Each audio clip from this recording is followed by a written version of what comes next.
is my second time that I talked about how to build a consulting business and coaching business here at DaVinci. I think it's like 2 years ago or so that I did another talk, and it was so fantastic.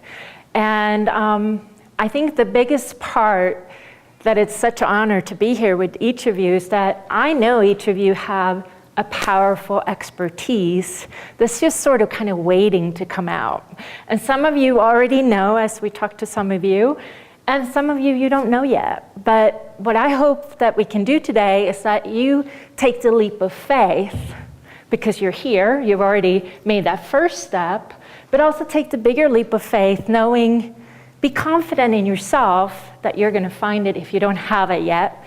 And if you have it, that you're gonna, throughout the day, figure out to make it even better.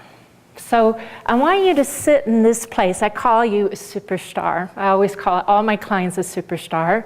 And there's a deep reason for that, because I really believe each of us are here to shine in our true expertise. We're here to shine in our business. We're here to be in our true power. And the more you can be that, the more you transform the world. And it's nothing foo-foo about it.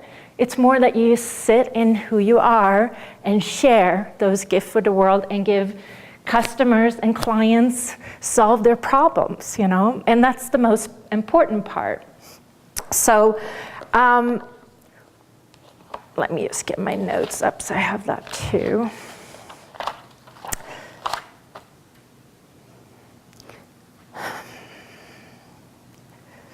So how many of you already have a business?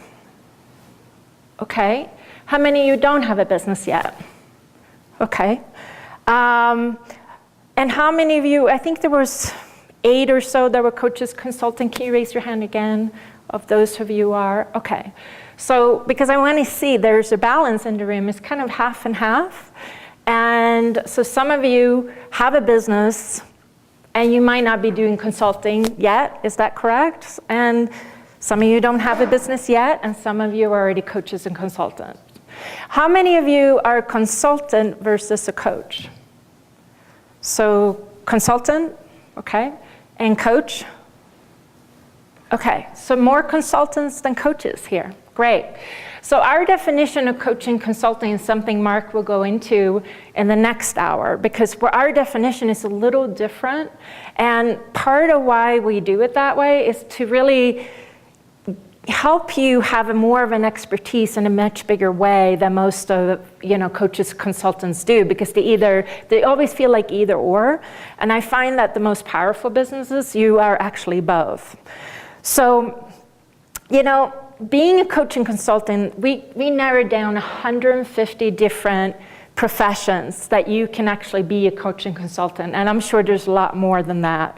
So there's accounting, accountability, there's business coaching, casting coaching, showroom coaching, psychology coaching, prison coaching, enlightenment coaching, fashion coaching. It's just endless.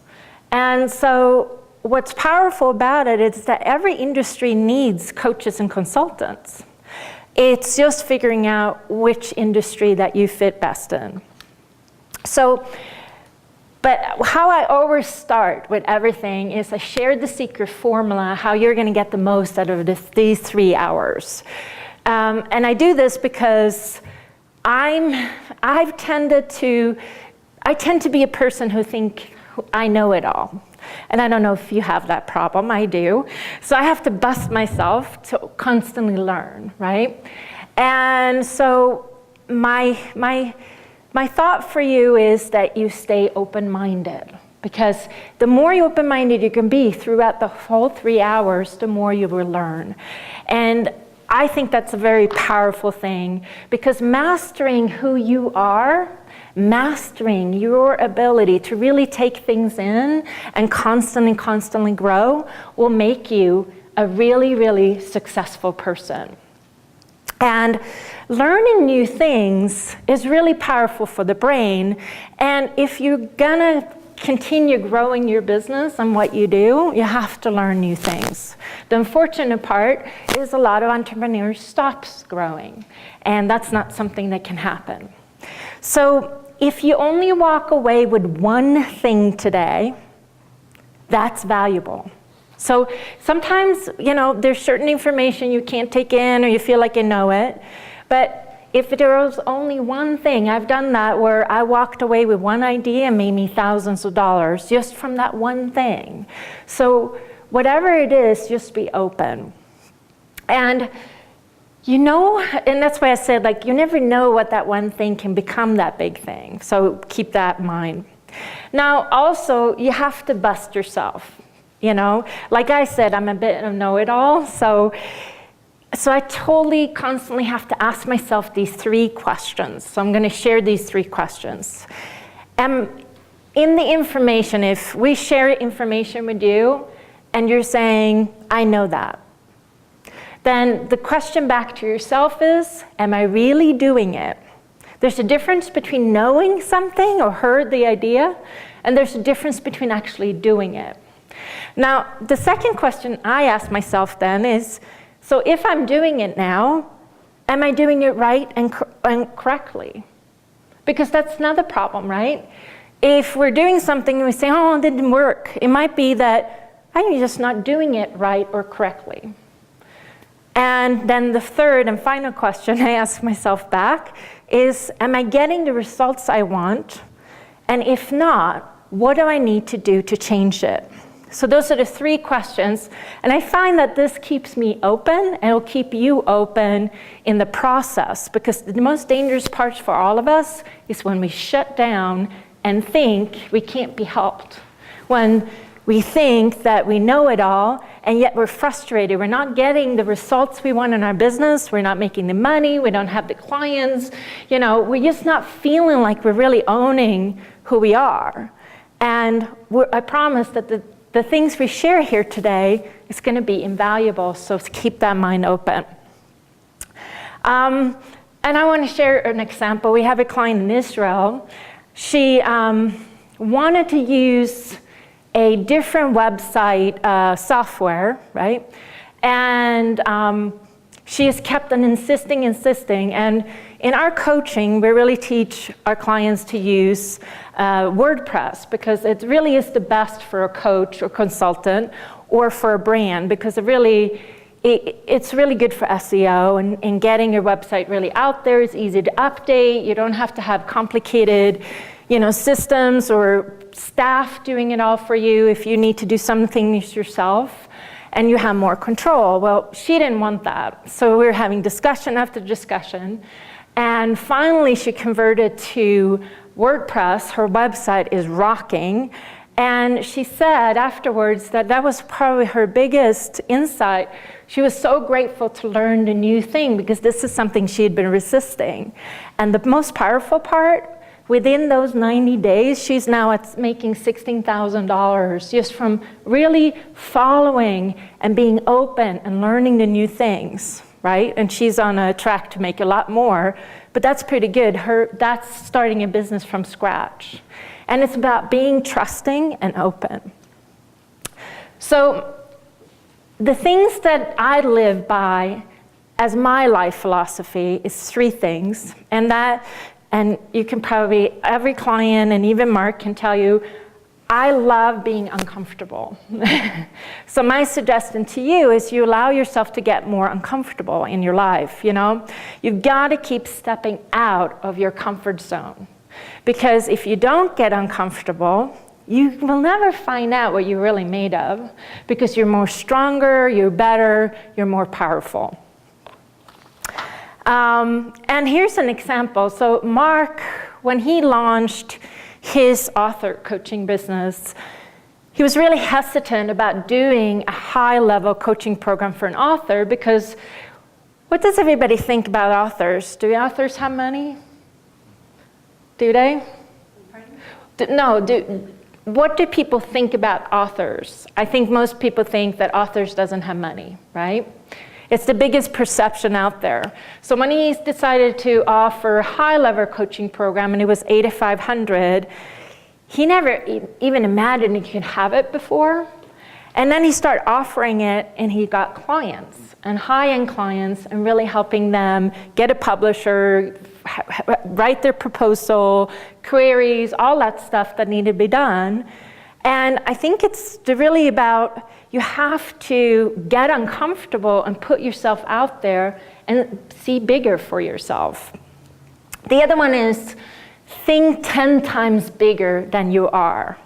Because when you do, your business and you can get into this much bigger place in life and in everything.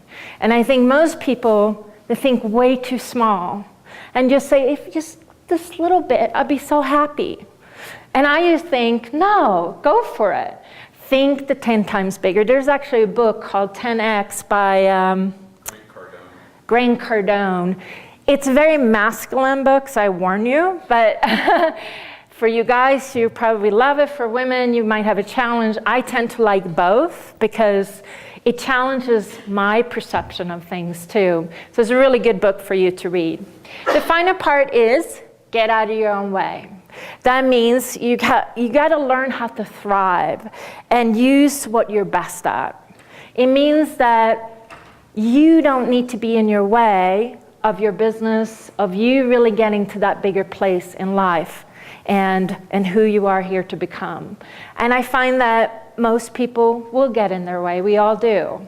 And if you just keep stepping out of your own way and just let things happen, it's much easier than it is to just keep being in your own way.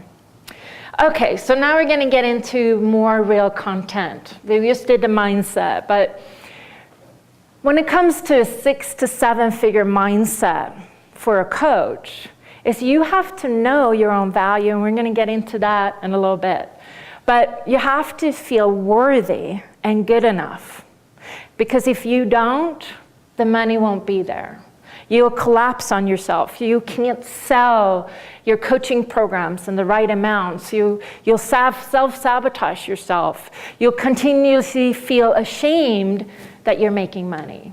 And I really feel that if you're really here if you're on a mission here in this world to change the world and to help a certain type of person, I think you have to allow the wealth to come as well, in whatever way that is to you. And I get a beating over this because I have people tell me that all I think about is wealth. I'm a person who thinks about wealth in very deep levels. To me, wealth is to laugh every day. But wealth is also having the financial freedom to do whatever I want or buy whatever I want. It's up to me. If I just want to give all that money away, that's up to me. But it's having that freedom. And I want you to have that sense of mindset and freedom. And money, for some reason, gets a really bad rap. I'm not sure why, but it's sad because money is beautiful. It's just flow. It's just beautiful energy that we all need. And I've sure pretended at times I didn't need it. The time I think my lowest point was when I got a rose for one of my coachings. I really realized you couldn't eat the rose. It was really pretty, but I couldn't eat it, right? So you have to really own that sense of allowing yourself to think greater and bigger for yourself. And hopefully you can have other people that works with you, that you employ, and you can change the world in a really great way by you really affecting other people's lives, not just in your coaching and consulting, but also in the sense of you having other people who can be part of your team. And you can shine and they can shine, so it's powerful. Okay, so let's get into top mistakes and misconceptions that coaches do. And truthfully, in each of these sections, I can spend over an hour on each of them. So that's how powerful it is. And there's a fine line between coaches and consultants who fail and who makes 6 figures and beyond. So, why do so many coaches and consultants actually fail? And I think it's because they are too isolated or end up winging it, which is not what you're here for. I don't think any of us should wing it. They've learned bad habits from supposedly reputable sources, and they don't see what they should be doing differently and feeling that sense of frustration. And they don't see their problems, and they can't fix them without help. And that's probably the worst part. And Mark and me, the most powerful part that I love about how we do business together is our mastermind. We actually have a constant mastermind going. It's very positive, it's very supportive. We get to, we work with clients together and we work with clients apart. So we get to have this team where we're constantly thinking about how we can improve something. I always feel like if a client did not get something or they failed, it's my fault. It's not their fault. Because it means how I constructed that part of a teaching or whatever it is, I did it wrong, and I can fix that. I can fix me. Now, I can't always fix the client because I might have done something wrong in the sense of how I set them up. But I can always change it and tweak it for the next time. And that's a really powerful way to always get better as a coach and consultant, because if you feel that why the client failed is because they didn't do it right, then you're out of power, right? It's much more powerful place to come from where you know that there's ways you can do it to make it better for them. Now, you can't make them do the work. That doesn't work that way, right? But we can always improve our process, system, and structure in what we do. So the first mistake that coaches and consultants do is charging by the hour. Anyone who charges here by the hour? Still? I don't want to point you guys out, but I think that was my biggest revelation. I've been a coach and consultant for, 24 years? Yeah, 24 years. I work with thousands and thousands of people. And my biggest thing was I didn't understand that charging by the hour was killing my business, and it was hurting my value. And the day I realized that, I changed it instantly. So, charging by the hour actually limits how much money you can make in your business. So if any of you do it again, and I want to point you out, but I want you to have that insight that is, the worst part with it is that your clients, they will pay attention how much money they're giving you and how much time you're giving them.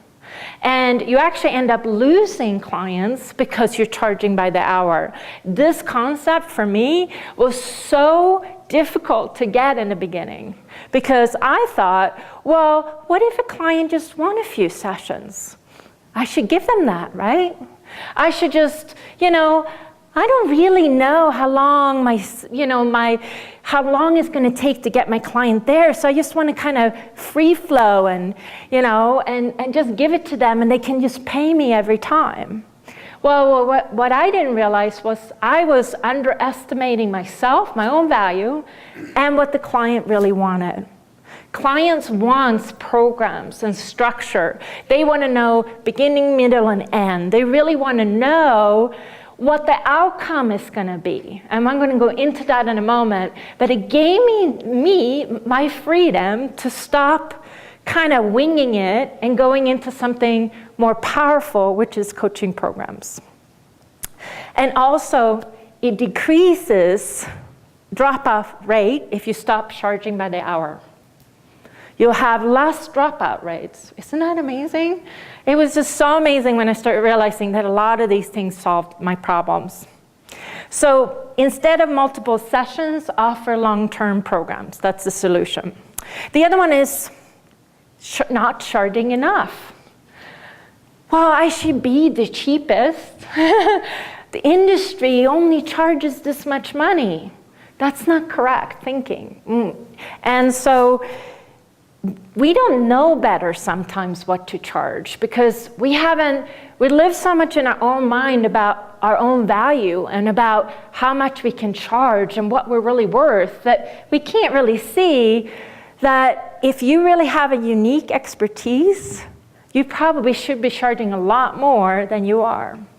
And your customers and clients are going to value that even more, which is really, really interesting because in our high-end programs that we do, I have so little complaints.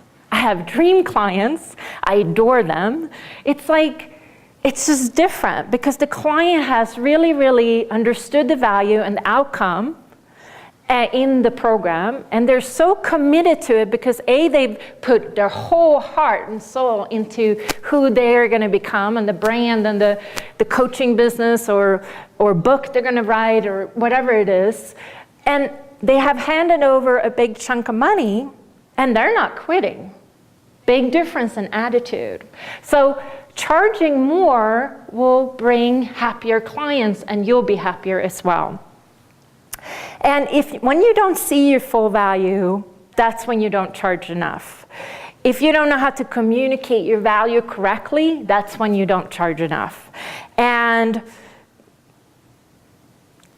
charging what you are worth has nothing to do with how long you've been a coach or consultant. It really doesn't. So just because I've been a coach for 24 years, my rate should really be high, right? But I can tell you that if an expert comes in immediately and they have really a powerful brand and expertise, they can have really high rates as well. So don't think that in that way. Okay, so let me stop here for a second. Is this valuable? Okay, excellent. The third one is following the rules or trends in your industry. I think that's the biggest no-no we can ever make because most coaches and consultants don't make money and they don't have clients. So I don't know if you've gone, and I'm not bad rapping anything, but if you've gone to any coaching federations or any of these other things, they're a room full of coaches. I've never seen so many people wanting to coach each other, but having no clients. No, it's true. And I'm like, and I spoke there, I was talking about social media, and I did a very, from my point of view, not a hard sell at all, but just kind of inviting people if they wanted to work with me, and a very incredible offer. And I was told that I was hard selling. And so the fear that a lot of coaches have is they can't charge the money, and they think they have to do what the industry says, right? And the other part is everybody tells you need a certification. I think certification, there's nothing wrong with it. If you have it, good for you. But truthfully, from how I come and how we build brands and expertise and coaches and consultants, is that if you have a unique expertise, taking a coaching hold on. I'm Swedish, so sometimes Swedish and English kind of cross each other. But certification program, here it comes. If you get a certification program then, and you're an expertise, this can actually confuse your brand and your business and your expertise because you start thinking that, oh no, I can't do that. I need to do this. And I think that sometimes that's just a waste of your time. It's better if you really figure out what you're good at, what you're an expert at, and build a program around that because it's just not important. And like I said in the beginning, I really believe you have a unique expertise. You just don't always know it yet, but it's there. And that's very powerful. Trading or having sliding scales is also a huge mistake. Like I said, that rose that I got from that client wasn't so helpful. And I found this more to be true, and this might be my judgment, but this is what women have shared more with me, that they tend to trade or have sliding scales for their clients. But I know some guys too that does it, and I just don't believe in it. You have to get rid of it because it messes with your flow. It messes, you can have tons of people you're trading with and it can feel like you're busy, but your bank account is still empty. And that's not right. Because that means that there's tons of clients out there for you that are willing to pay, but you're kind of hindering it by trading or have a sliding scale, right? Now, how I solve this, how Mark and I solve this, is that on my website and on Mark's website for authors, we have a place where it says free coaching. So anybody who wants to can ask me a free question and I'll answer. That's fair, right? That's complete charity in that sense. But it has a really good place because I love helping for free, but I just rather do it on a, we also have limited how many words, by the way, because sometimes people have really long questions and it's kind of impossible. So we limit on WordPress to 500 so we can reasonably answer, right? But that's a really powerful way. So you can do it in many different ways. That means that it's not about guilt or you feeling like, well, I should be giving back. Of course you should. Of course you should be sharing your value, but there's so many different ways to give back without messing with your coaching or consulting. So no more trading or having sliding scales. The other mistake coaching and consultants does is you only have one level in your program. And for you who don't even have a program yet, it might just blow your mind, so that's okay that you need one. I suggest you have about 3 levels. And what it means is that some of your clients will always want the most expensive and the best. Some other clients, they just want to get started and then continue. So if you only have one level, then where are they going to go? They're done with you after whatever program, right?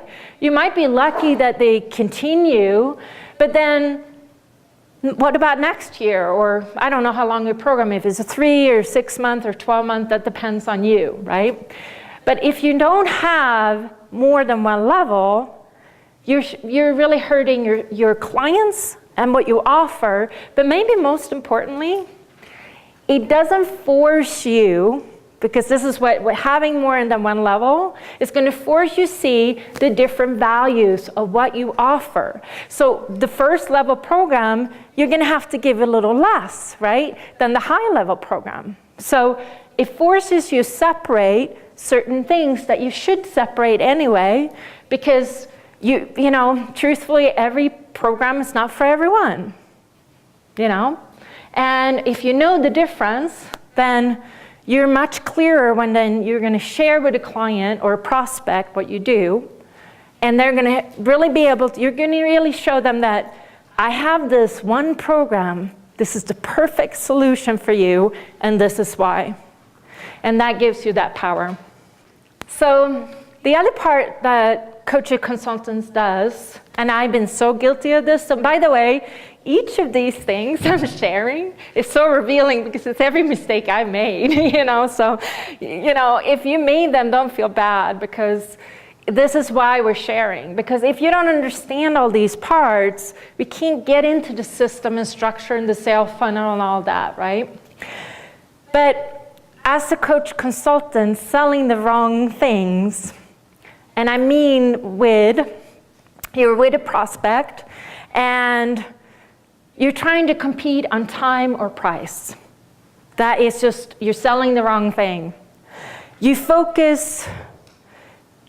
you focus on the outcome you deliver, then you're doing the right thing. If you don't, then you're doing the wrong thing. If you don't show the prospect that the cost of not investing in a coaching program when they come to you, if you don't show them that, then you're doing the wrong thing. You're selling the wrong thing again. Because the prospect is on the phone with you. The prospect really want to coach with you. They might be afraid. They might be afraid of the price, but maybe you say the price too early. And they haven't seen the value yet. What are they going to do? They're going to shut down, and they're going to get afraid, and you're done. So selling the wrong thing gets really expensive, actually. You will not get clients.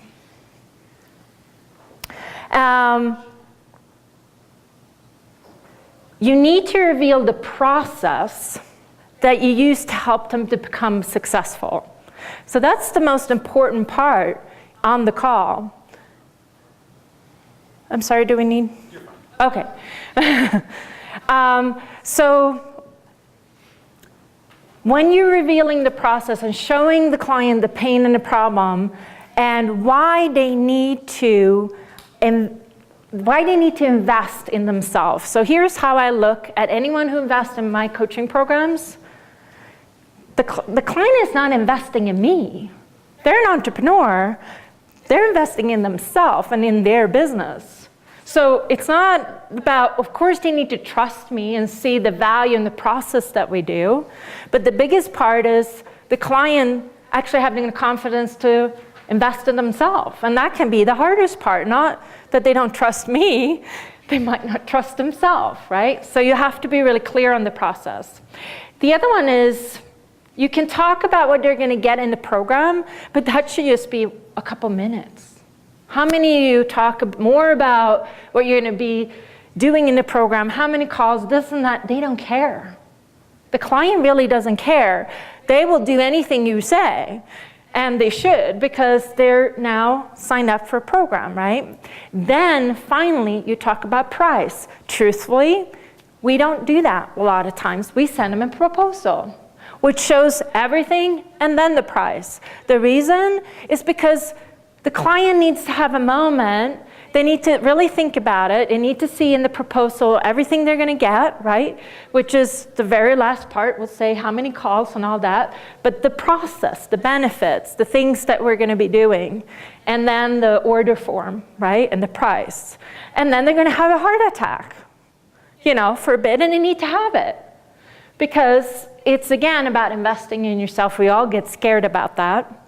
And so now you're selling the right things. Do you see the difference? Because you got to really start switching on this place where selling the wrong things will hurt you. It will hurt the client too, because the prospect have come to you, they're in pain, they have a huge problem, and they so want a solution. And you're the solution, and if you mess it up and don't do the right thing, they're going to go away. So it's learning how to do it correctly. Okay, so what are we doing on time?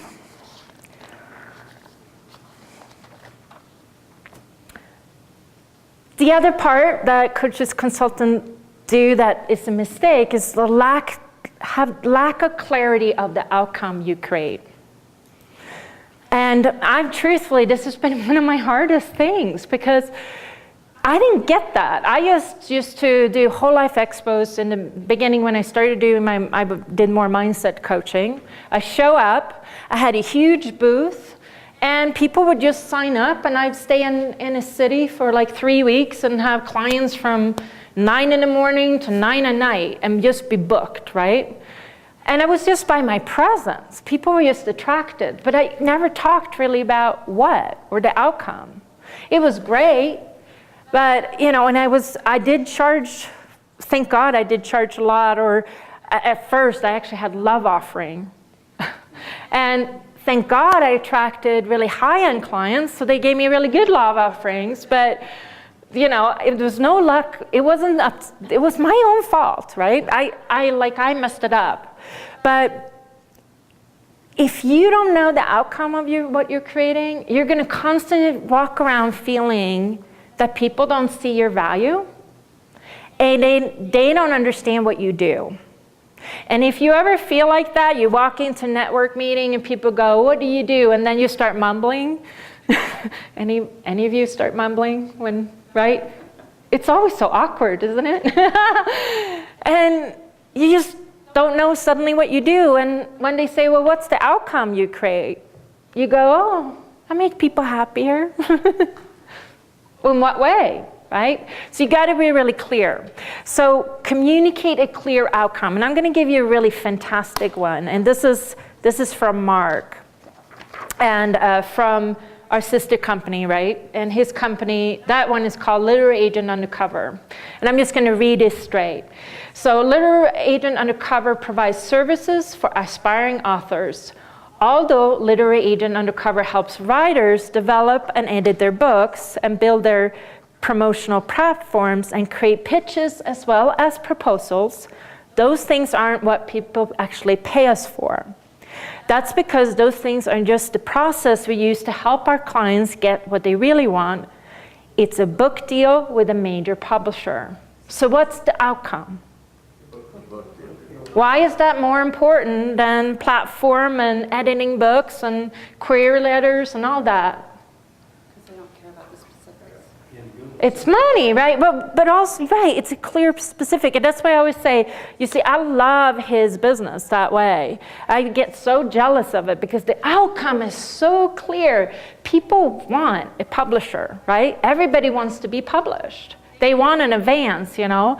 So if you can make it your business, your coaching consulting business that clear, like I just explained, then you're on target. Now you will not have a hard time getting clients because you have a clear outcome. Number 9, the biggest mistake coaches and consultants do, and I've done it again, is thinking you are in the coaching consulting business. You're not. So what type of business are you in? Huh? Marketing. Marketing is a good one. Yep, you are actually a marketer. And what do you need to do more than just talking to clients? You need to work on your business. And this is really difficult because most coaches, consultants, all they want to do is talk to clients, right? And kind of hide behind that. And I find that it's an easy way to hide behind being busy because you're busy with clients, but you have to constantly market and establish yourself as an authority and a leader in the marketplace and in your industry. And the only way to do that is working on your business and being a marketer. And Mark said this too, don't coach more than 2 days a week. I really set that up. I mean, when I started, I could do coaching sessions for 2 hours or more, right? Happily. Today, I find 30 minutes is really adequate most of the time. If I think my client needs more, they will get it because I don't hold back on that. But also in our coaching program, the bigger one that we have, we do a 2-day, full days, VIP days for the client. So there's a lot of things that we do that the 30 minutes is the only thing that's needed at that time, right? So you really have to figure that out. So what you should be doing is developing new content, get more exposure, attracting new prospects, nurturing relationships, get joint ventures, partners, building your support team, which is really important, and speak. So you need to be out there more. And I tend to see coaches and consultants hiding, you know, at home and not wanting to be out there. But you really need to constantly be out there. Okay, 10 is not having a narrow enough focus or niche. So, anyone who has a narrow focus or niche? Yep. Well, I guess it would be, it's all kind of businesses, particularly small, but it's whatever their goals are. It's just strictly maintaining and growing the business. But you're confusing because you do inventors. And that's not in there. Well, it's business too, I thought. But that's good, that's good. Yeah, it was just, when you said that, it was a little confusing to me, but I'm in agreement. It has to follow the same business. Yeah. When you're trying to be everything to everyone, do you know what happens? Your market share actually decreases. I tried so hard to be for everyone. I am not everybody's cup of tea, and neither are you. So, you know, and I think that what happens about this, why we do this, is because all of us think of us as the best-selling author, New York Times best-selling author, I can think of it right now, it's Joel Osteen, which he has a niche, he's Christian, right? But his books are very non-Christian. Right? It's about money most of the time. And we all think that we need to have that big of an audience, right? But when you're a coach and consultant, you need to actually pick a more narrow niche and focus that's really specialized. The more you can do that, the more powerful you'll be. Now, I was talking about how Mark and I have many different businesses. I have a branding company. I have the Born Celebrity, which is helping people become all kinds of things in there, celebrities. We have another one which is just for coaches and consultants. Mark has for authors. What are more things we do? Then there are mindset stuff too. So there are many different parts, but these are different businesses. And I don't show everybody everything all at once. That'd be crazy, right? So you need to pick a narrow niche so you can shine. And if you don't communicate the fact that you do one thing better or differently than everybody else, then you're really just hurting yourself. And I call this self-sabotage. Because just pick the niche and the focus. And you can always expand it. And I find this when most coaches and consultants, or even businesses, is that we'll get really niche-y for a bit, and then we expand it for a bit. Then we get niche again and expand it. Because sometimes we change a little bit. That's okay. But you just have to dare. The first time I was going to niche, I thought I was going to die. Seriously, because I thought, I'll just be boxed in, and I'm going to hate this, right? Because people will just know me for one thing. And I found that actually there's more freedom in being niched.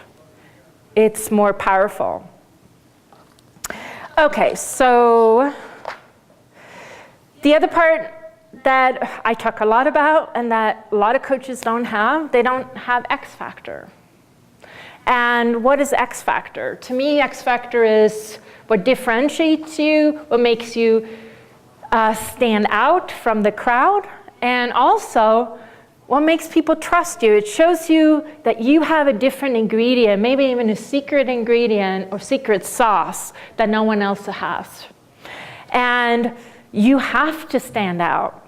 I mean, like I said, have you ever gone to these things when everybody's a coach or consultant, or everybody's an entrepreneur and everybody's a marketer or internet marketer? I don't know if you've ever been to these things. And you're like, well, what on earth is so different from me? If you don't have the X factor, then you're going to collapse and feel like, oh, I'm just like everybody else. And that's not true. Don't ever, ever think that way. It just means you haven't found your X factor. You haven't found the way to communicate what you do uniquely and differently. So you need that unique hook that makes people curious and want to be part of what you offer. It's got to be fun. It needs to be powerful and different. And X factor is about discovering the easiest, fastest way to make your brand and business go viral. It really is. I've seen it again and again and again. I watch brands constantly. That's one of my obsessions, is I watch all kinds of brands. And things can literally go viral. If it's the right big idea, if it has that X factor, it just takes off. It's like effortless. Suddenly it's like you're on a speed train versus on the banana boat. Miley Cyrus is a really good example. Bad one, because so many people hate or love her, right? But I tend to actually admire how, different brands take different positions and really escalate and become more known, whether that's good or bad. But you get to watch on how and why, and then you can ask yourself, well, do I really want to get undressed that much and naked, elastic, what's a plastic bathing suit, bikini, that's what it was, right? That she wore for MTV Awards. And do I need to use that hand thing? I don't know. But probably not, right? But it's really powerful what she did.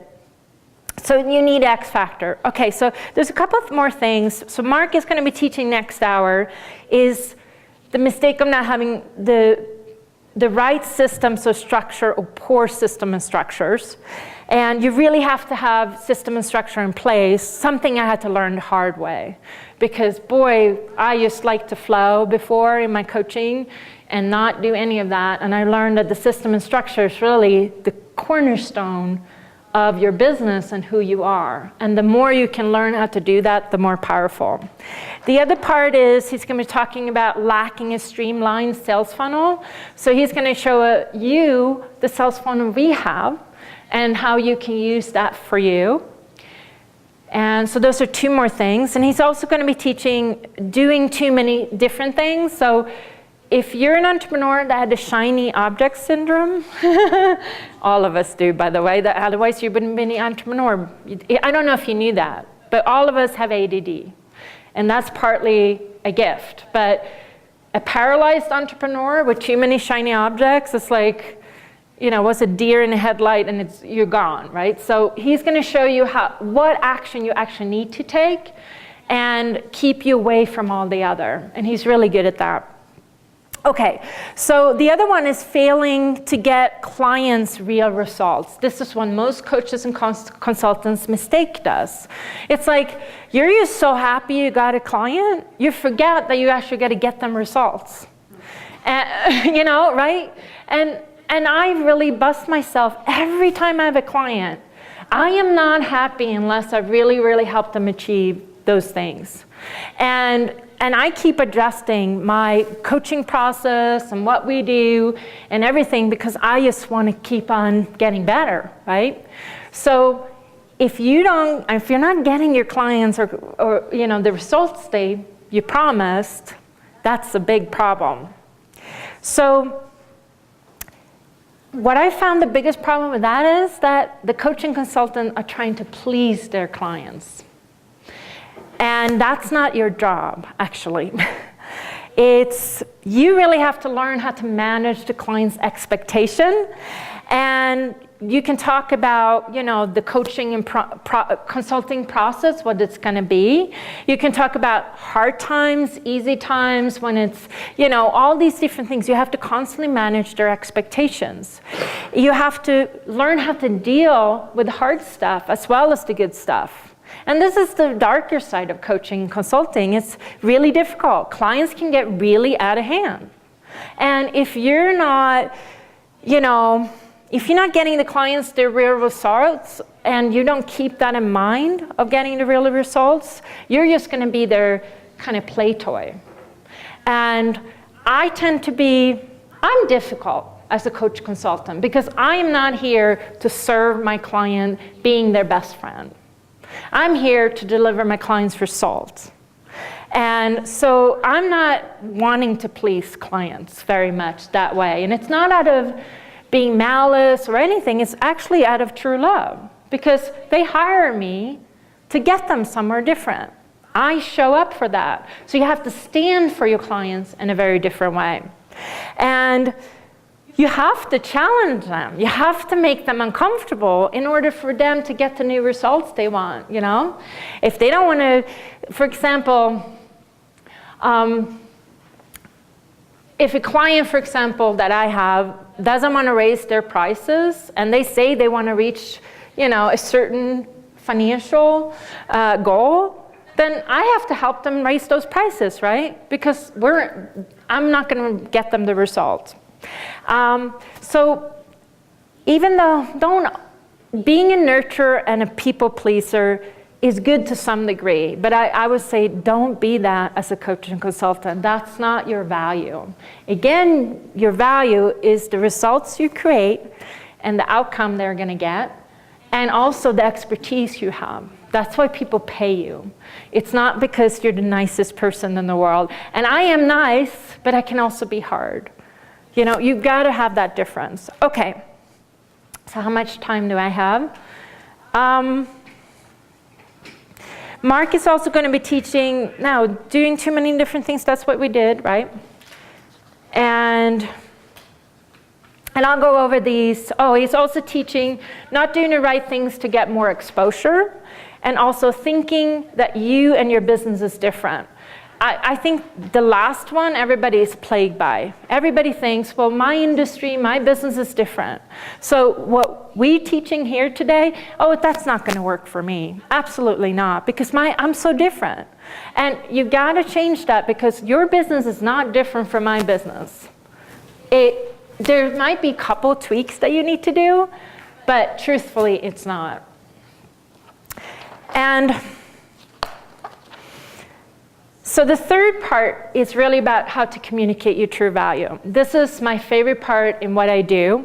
And what we do during our branding days or VIP days with our clients, where we spend that 2-day with them and really develop their brand, their expertise, their voice, their message, their website, content, articles, keynote speaking, books, coaching programs. I mean, the list is long of what we create, right? And what we match target market, really set the finances, all of it, right? And really finding your full value is probably something that all of us need the most help with, because we usually can't see what we're great at, best at, right? I don't know why we're blind to it. Usually it takes other people to say what we're really good at. But finding your uniqueness and differentiation within you, within your business and your target market is really a way to increase your value. The scary part though, is that most brands and businesses don't know what they're talking about. They can't explain what they do or what makes them different. Instead, so many of these business owners, they sound like clones. Have you seen those? Maybe you've even become a clone in your own business, right? You clone someone else because it sounded so good. Well, that's not being your true value. That's not a brand. That's not a brand. That's actually you cloning and borrowing, and you haven't dared to step into your true value. You know, making a brand and business means that you actually become all of you. And maybe the most powerful thing that my clients tell me is that, wow, I had this business, I was doing this, I was doing that, and I felt like I was all scattered, and you just built a brand that was just one thing, and now I can be all of me. And I want your weakness, I want your juicy stuff, I want the stuff that you don't think you can share, that you should share, because today's marketplace, we need brands that matter. We need brands that are more vulnerable, that are beautiful, that are authentic and genuine. Because anything else we get bored at, we just pass it instantly. And I don't care if you're a business consultant working with Fortune 500, or if you're a life coach, you know, you need to have that true personality in you and your brand. So your uniqueness and quirkiness is marks of my, oh, we love it. We eat it up because that's the fun part. Don't copy somebody else. You really shouldn't even think of it. Don't copy somebody's tagline. Don't copy their coaching. Don't do that. Really start going in within yourself and know that you have it. And really start become more comfortable with your own expertise. Walk around going, I'm an expert. I'm good at this. Because again, it's having that sense of knowingness who you are will then help you build a more successful business. And your unique expertise is super valuable. It can be so valuable that it's a multi-million-dollar business. And if you allow that, imagine the things and the impact you can have in the world if you allowed yourself to step up bigger. And I want you to have as a goal is to find your ultimate worth as a brand and as a business, as a coach, as a consultant. It's really to step into that greatness within you. So that's it for right now. Like I said, we'll have an offer in the end. I think you feel really connected and want to work with us.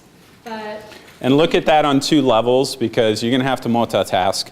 You're going to be considering the offer, but at the same time, you're just as much trying to dissect it and figure out why we're doing it the way we're doing it.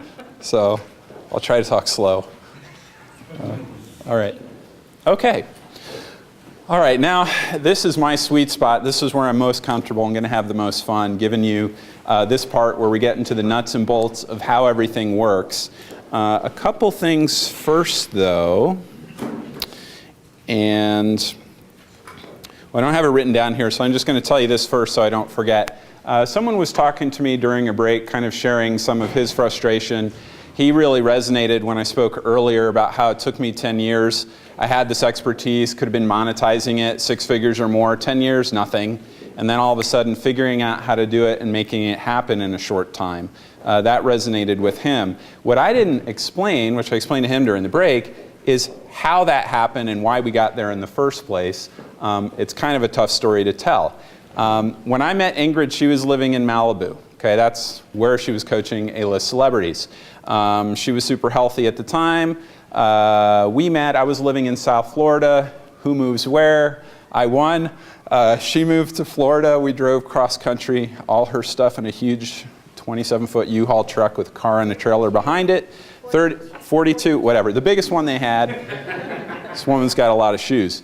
And truck caught on fire on the way. She ended up in the ER on the way, some kind of spider bite or something. Anyway, connected to the spider bite, we believe, the doctors are clueless, have to be your own advocate. When serious things happen, don't put it in their hands if you don't know that. We learned the hard way. About a year into our marriage, living in Fort Lauderdale, Ingrid was walking home from bread store. All of a sudden, she described it. She called me. Couldn't walk. Described it as seasick, feeling seasick and drunk and extreme vertigo. Okay? 2 weeks in the ER, admitted to the hospital. You can imagine the medical bills. And then 4 years recovering, okay, to fully. The first 2 years in a bed, in a dark room, she couldn't move, okay? Needed help with everything. So then we're faced with this challenge, and what kind of added to this is all her clients, again, she didn't know all this stuff about coaching at the time. She was coaching her celebrity clients face-to-face in Hollywood, Beverly Hills, all that. Well, moved her to Florida. That didn't translate real well because she didn't even know she could translate that to phone coaching at that time or something like that. So a lot of that stuff fell away. That first year in Florida trying to recreate stuff, you know, I'm not a real social guy. I get out and do events, but I didn't know a ton of people to do introductions, and you know, I don't know Gloria Estefan and Miami and make that happen for her, for clients. So stressful. Anyway, she gets really ill. So here was the challenge. This is the seed. How do we take her expertise, she's in bed, don't know if she's ever going to be able to walk again, okay, and recreate that online in a way that will work, okay? So what's the difference between doing that versus what she was doing? Well, what she was doing worked because of who she is and her energy. She's at an event, meeting people face-to-face, clients come, they feel it, they trust it, they talk, the right things get said, it happens, client. Online, you don't have that, do you? Got to put up a website. It's cold. If somebody goes there, what do I say? How do I structure it so that somebody kind of gets it the same way they would get if they were meeting her in person? Okay? So that was the challenge. That's what took us many, many, many, many years and troubleshooting to figure out. Okay? And that's kind of the story behind this blueprint that you're going to get. Okay? And then we recreated the same thing with my business, have recreated again and again and again for other clients as well, mostly coaches and consultants. So that's kind of where this is coming from. Now I'm going to talk a little fast because we ran over last time with Q&A, but it was good Q&A. And I talk fast anyway. But here we go. Number 1, bullet list. The things you don't need to be a 6 or 7 figure coach or consultant. Ready? You don't have to write them down. You just can breathe a sigh of relief collectively. You don't need a high school or college degree. You don't need any type of certification. Ingrid covered that. You do not need a big mailing list. You do not need tons of people on social media or even have a social media account. You do not need employees, an assistant. You don't need to advertise. You do not need a publicist, a radio show, a busy speaking schedule. You don't need to be super technical. You starting to wonder what you do need? Okay. You do not need search engine optimization and tons of SEO. You do not need a $20,000 website. You don't need expensive software, a busy online or offline event schedule, videos on your website, lots of connections. You don't even need to be a huge extrovert. You can be introvert and be a very successful coach. I told you a moment ago, I'm really not a big people person. moment by moment, day to day. You know, Ingrid has to work really hard to pull me out of my man cave / office. Okay, I like what I do there. I like dealing with people, you know, emails and sessions when it's time, and I like doing events and full on there, but then want to go into my shell, okay? You can be that person, right? And the best part, I don't think I told you about this, when I created my author coaching consulting business, going to 6 figures within about 7 months, I was doing that part-time. That's what's really fun, okay? So those are all the things. You don't need to work full-time, all right? Now, here's what you do need. A little expertise about something, number 1. Number 2, an open mind. Ingrid's hit on both of those things. 3, a willingness to offer coaching and consulting. You got that because you're here. Real important, this is what we're going to go over now. Number 4, the right systems and structure to model. And then number 5, just 1, 2, maybe 3 exposure strategies that work for your personality and your lifestyle. If you're the kind of person who's like, I'm shy, I'm introverted, I don't want to go to tons of events, fine. Maybe we get you doing your social bit on social media, and maybe if you're a writer, you love writing more than anything, and you can crank out a lot of content quickly, maybe you're getting your articles out online and pulling people in that way. But, you know, when we work with people, there are about 100 different ways you can get exposure. And, you know, nobody's doing all of them. Nobody should be doing all of them. It's just about knowing there are a few that will really fit your personality, skill set, and passion that you can kind of do in your sleep, have fun with, that will bring in the clients, okay? And figuring out what those are. And it's actually much better to just focus on the 1 or 2 or 3, especially until you hit 6 figures, so you get it working, right? And then you can slowly start adding in other things. Okay, let's talk about 6 figures, because a lot of people have the big money triggers. If you break it down, it's very simple. What is that per month? Come on, math people. It's around $8,300 a month, okay? Might sound a lot to some of you. If you're not making that yet, it's really not. Because guess what?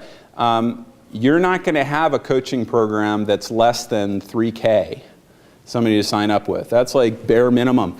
What we will do with clients, because you need to get your confidence up to be able to sell effectively, we'll often get our clients, once they have their proposals together, we might get them working with a few people for free, and then a few more for maybe $1,500 to start getting comfortable and competent, you know, with communicating their value and trusting that they can charge that much. But then immediately, minimum would be like a $29.97 program.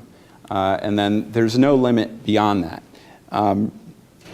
But so if you do the math on that, well, guess what? You know, we have programs that are, you know, 20,000.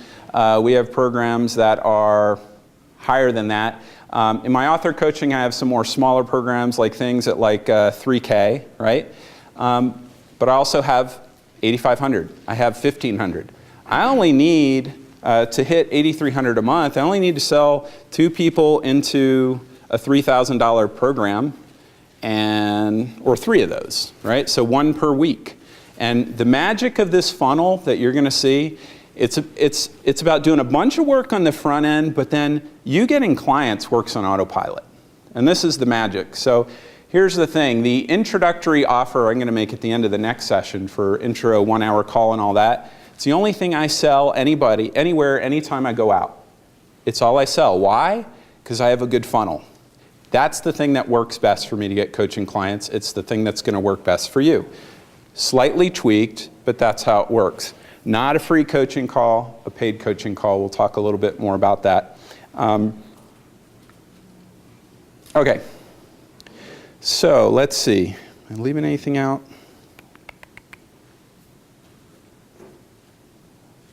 One other thing, just a side note, you probably got this from Ingrid, but we didn't stress this. I want to stress it. It's one of my weaknesses, one of her strengths. It's a good learning point for you. I'm kind of like a think about it person. Like, I'm the idea guy. And Ingrid doesn't like me talking about this too much. She's like, well, I have good ideas too. Yeah, but what really is good in coaching or good in relationship, almost ended ours, was the day I challenged Ingrid. We were driving to Mastermind. I was working more in this business with her. And I realized, you know what? If we're clones, if we go out and say the same things and we're good at the same things, why am I here? I don't add value. So I asked Ingrid, what do you think are the things, I should have reversed the order of the question. What things do you think I do way better than you? And what things do you think you do way better than me, right? And boy, that was a difficult discussion in the beginning, but now it's really good. Good for our relationship, good for our business. And why am I telling you this story? One of the reasons, okay, so I'm an idea guy. I'll come up with a million ideas. And if you're ever working with us more in coaching or on the phone, you will see this. Like I'm boom, boom, boom. I just see like a million things you could do to grow your business. Ingrid's always like saying, hey Mark, do you notice the client who's with us is turning purple? Like she stopped breathing. And then she'll check in with the client and remind me that even though you can have $1 million idea, it's worthless unless the person, it's right for them, right? And it's aligned with who they are and they're feeling it, right? So she slows me down that way. She'll make sure, you probably get the sense that you're doing the right thing for you. It's not just a good idea, because good ideas on their own don't always stick and they fizzle out, right? I'm a planner organizer. That's why I'll be handing you the blueprint, the little charts and all this stuff, and I'm the one that systematized our business. It's how I think. For me, that keeps me from being overwhelmed. It also makes me feel really efficient. It's like, boom, we don't have to reinvent the wheel every time we get a new client. There's a process. There's guidelines. Look how easy this is. This is easier, right? But she's an implementer. So here's the moral of all this, is that even though I'm going to be giving you a bunch of stuff that says you need to do a bunch of things and create a bunch of content, that doesn't mean you can take the next 6 months to do that without getting a client. And this is Ingrid in my ear that I hear. She will want you to, let's say we have somebody who's flown in here a couple weeks ago from Canada to meet with us for 2-day VIP day, beginning of her coaching program. Ingrid is telling her, okay, we kind of figured out loosely what your brand is going to be, what your message is going to be, and now on your way home, you need to be looking for clients sitting next to you on the plane. Like, well, what would I do? I don't even have my program figured out yet. That's okay. You get somebody who's interested in connecting with your message, you'll email us or call us, you think they're a client, and what do you think we're going to do immediately? Help you get that proposal together, right? So don't think as we're going through all this stuff, there's enough here to give you a whole lot of work for a long time, but you can start doing it immediately. When I started getting clients with my author coaching business, I didn't have anything. I went to speak at a conference. Ingrid was, I think, one of the headliners on the big stage. I managed to weasel my way in there because she was going to be there and get a little lunch thing in a little side room with no PowerPoint. I had to do it on my laptop. Like, group of like 10 people eating lunch, being interrupted by waiters. And I left there with 2 clients. I didn't have it figured out, okay? Make a note of this. Here's how I pitched it for those of you getting started. Whenever we approach anything with a prospect, we can position it as coming from a place of weakness or coming from a place of strength, a positive, right? So most people in that situation, they meet somebody, networking dinner during the event or lunch, and the person asks them what they do. Well, I used to work in publishing, and so I'm thinking now about starting a consultant company, but I don't have a website yet. And, I don't really have my stuff together yet, but if you're interested, give me your card and I'll contact you in 6 months when I'm ready, kind of thing, right? It's easy for us to go in with that energy. I went in and, I met a doctor and he told me a little bit about his book idea. I said, man, it's your lucky day, right? And I feel this way. I said, you're really lucky because I don't even have a website up yet. I haven't even launched my consulting company, which is good news for you because I'm looking for a few people that I can deliver extra time and over-deliver and work through some of my processes, make you like a great case study, someone I really believe in that could be successful before I take this thing live and go online. Now he's like, ooh, But big difference, and it's all in my head, right? How I look at it, how I perceive it, how I position it. So just a little side note along that. Okay, let's get into the blueprint. Why don't you guys ask me questions while I'm handing these out? I'll just make a comment. I just finished up a 6-month free contract on what Mark just said, and it was extremely helpful. You delivered it or you yeah. received it? Oh, okay. Yeah, it was a 6-month consulting contract, and I learned how much time I needed to budget for certain deliverables. I learned a lot about ironing out my processes. Got feedback from him. I think it's a spot-on piece of advice. And Ingrid now, I know she's probably fidgeting over there going, well, you don't want to give away too much free stuff and don't sell yourself short like you can start charging immediately for what you do. And that's true. So you can do both. Any other questions? What we're done so far? What's your X factor? What's my X factor? I just told you one piece of it. What was it? Anybody remember? Ideas. Big ideas, right? If I was going to elaborate on that, I love selling people, it's another little lesson. I love selling people what they want to buy. And I love telling people what they want to believe. Now, it still has to be true. But it's a lot better than telling people what they don't want to buy and what they don't want to believe. Some of the language as you're selling things, whether it's in person or online, things that you should never talk about, like a lot of people, if they're selling a coaching program, they'll say things like, during this coaching program, you're going to learn this. I'm going to teach you X, Y, Z, right? Does that sound fun? Not to me. Does it sound easy or hard, learning and teaching? It sounds kind of hard and boring, right? So instead, I'll say, well, here's what you're going to discover during our time together. And by the time we're done working together, you will have accomplished this. Again, it's like if we're talking about the book stuff, I'm always dangling the book deal. Okay? If you go, and we're going to talk about MP3s here in a minute, if you go download my free MP3 on my site about how to get a top literary agent, publisher, and book deal, you know, the first thing I talk about on that MP3, after I say this is what you're going to discover, what do you think the first thing I dangle in front of my audience is? Because it's the number one thing that motivates them that they want. So I'm pretty smart if I put that up front. What is it? Ingrid talked about it. The book deal. I do a 5-minute visualization beginning of my talk, and I say, I want you to imagine it's tomorrow morning, 8 a.m. Think about wherever you're going to be. Is it in bed, kitchen table, reading the newspaper, you're at the gym? And I want you to imagine your literary agent calling you on the phone, telling you that they just took your book to auction, got the book deal, and I drag it out. All the details, you can see it, smell it, taste it. That's the thing you want. And then I get into the teaching, right? But so often as experts, as coaches and consultants, we forget, we don't put ourselves in our audience's shoes. We just deliver content. And we over-deliver content. And we don't see the big picture, where it's going, whether the person's motivated or not, and how they're motivated. So here's the key to this blueprint. This is the most important thing I can share. It's not the blueprint itself, per se. It's understanding this one simple thing. There are multiple ways that people can find you. Okay? You speaking, finding your website, referral, you wrote an article somewhere, don't care what it is. Lots of different ways for people to find you, but no matter how they find you, I'm selling you on the idea of there's one direction that you point them in. I don't care who they are, where they come from, you point them in this one direction, it's consistent. And here's the biggest key. The message people see, whether they're on your website, hearing you speak, or meeting you in person, there's one message, and it's the same from start to finish, and the goal of everything in between is the same. So here's the example with publishing. Guess what? It's so simple, this is where you might want to discount it. Remember what Ingrid said. If you're not getting the results you want, be open to this.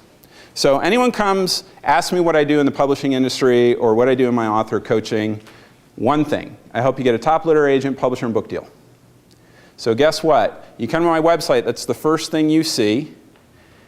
If you're going to look at articles on my site or download my free MP3, what do you think my free MP3 is called? 7 Secrets to Help You Get a Top Literary Agent, Publisher, and Book Deal. If you then take the next step and you listen to my little pitch about an introductory call with me, what do you think that's called? Introductory call to help you get a top literary agent, publisher, and book deal, right? And then if you sign up for my coaching program after that, what's the name of my program? Coaching program to help you get a top literary agent, publisher, and book deal. Now, this sounds silly, right, and simple, But think about yourself, think about other people you see. You talk to them or you go to their website or even your own, there's 50 things going on. There's this event and seminars about this. There's these 50 articles about, one's about this, one's about that. It's all over the place. It's not a real clear message because you haven't figured out the most important outcome and have one way to hammer that, hammer that, hammer that, and make it really clear. So we're kind of throwing all these things up in the air and trying to figure it out. Okay, so here we go. The beauty of the free MP3, what we tell people in our coaching, so this is the idea. If I meet you in an elevator, or I'm giving a talk, and let's say it's on publishing, and you just show any sign of interest, like, well, that sounds cool, I know somebody who's got a book about this, or I'm thinking about that, what's next? I want to know more. Very simple. Number one, this is what you tell them. I have a fantastic free MP3 on my website called, and it's your outcome. It's the first thing you should do is go listen to that. And I don't care if somebody emails me, asks me a question, whatever it is, I always send them there first. If it's a high quality referral from somebody, I got 2 of those just yesterday. What do you think I'd tell the referral?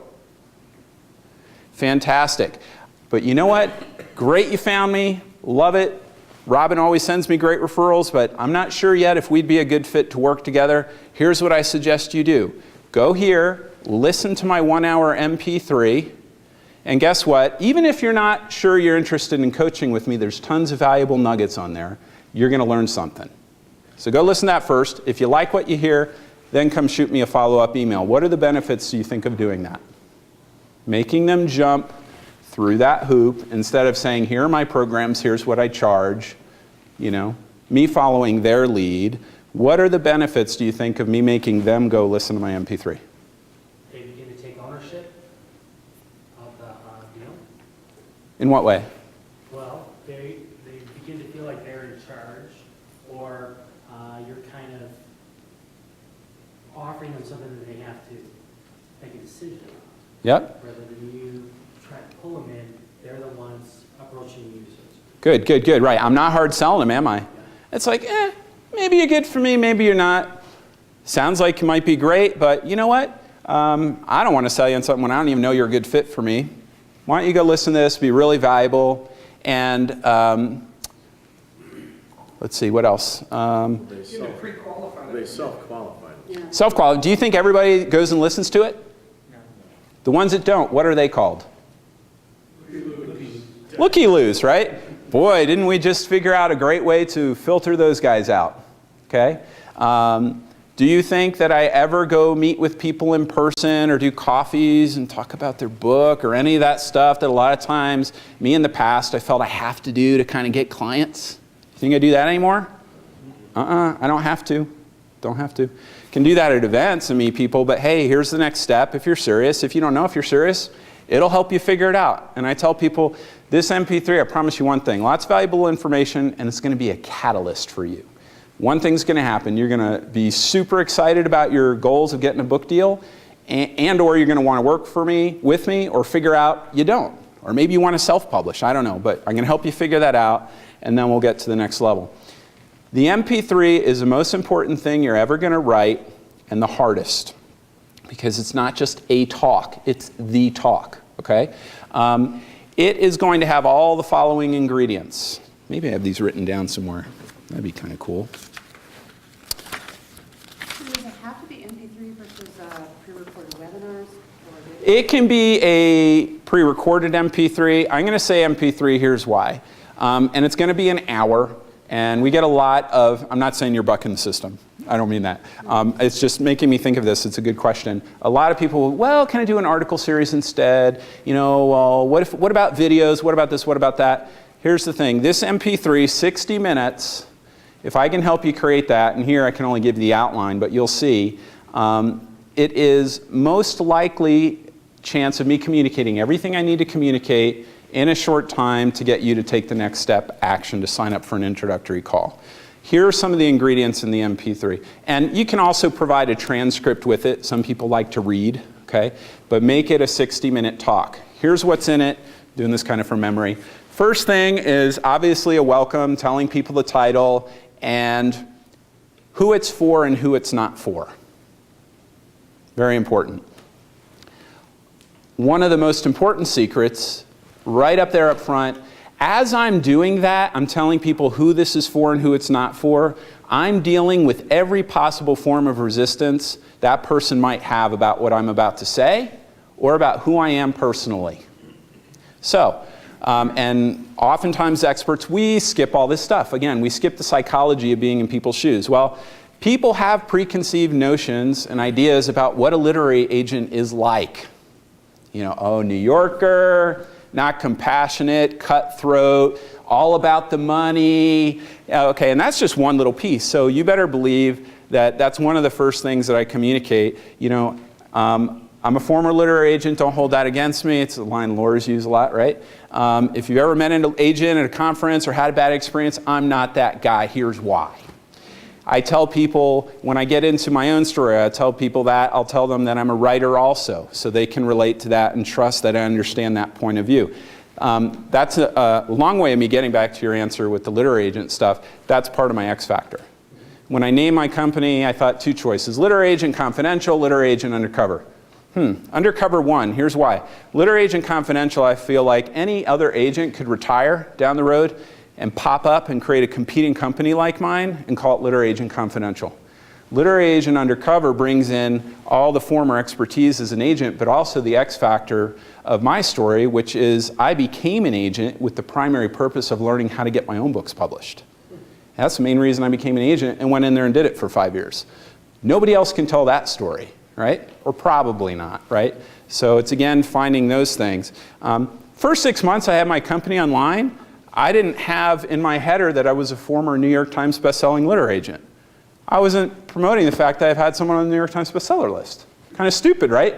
But again, like Ingrid said before, we don't always see some of these things, like some of our strongest points. All right, other things in the MP3. As you're telling your story and your credibility in your bio section, you're also getting the passion in there, right? That's got to come out. I told you a while ago at the beginning of the day why I'm so passionate about sharing this stuff. It changed my life.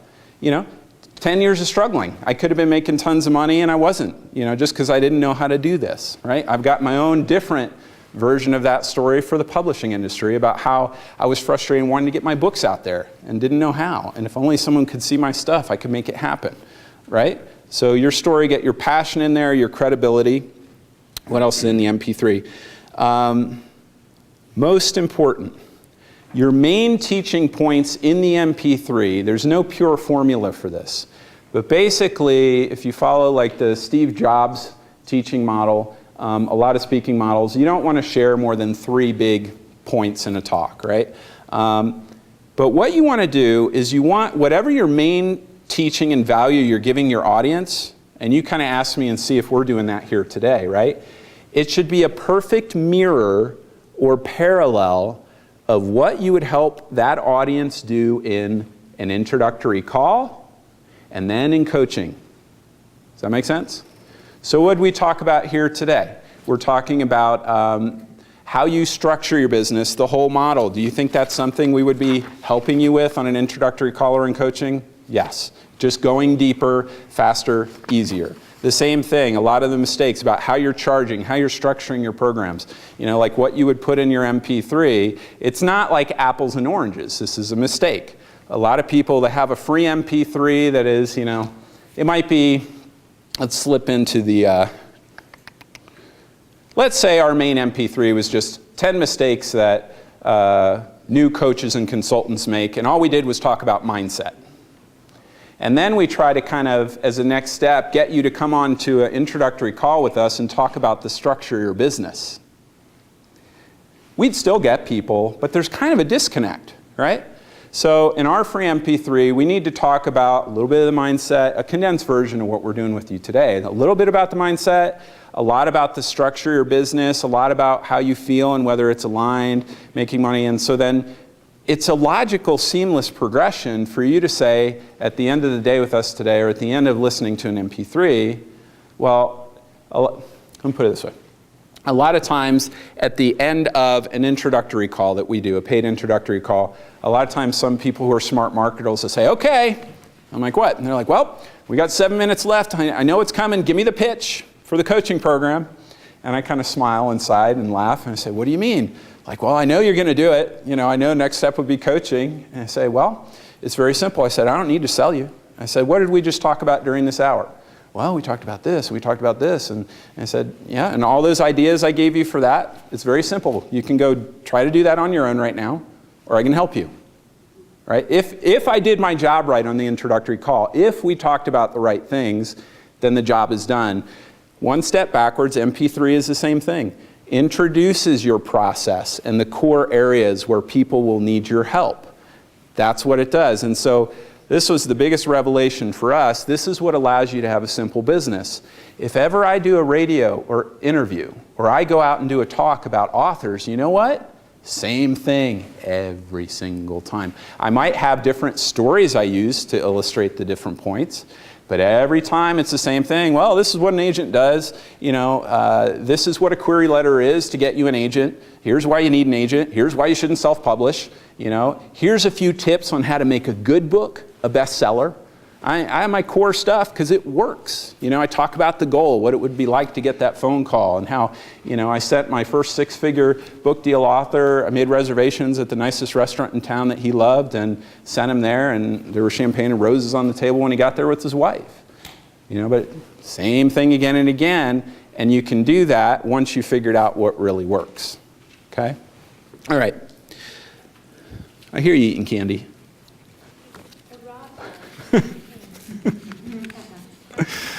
Okay.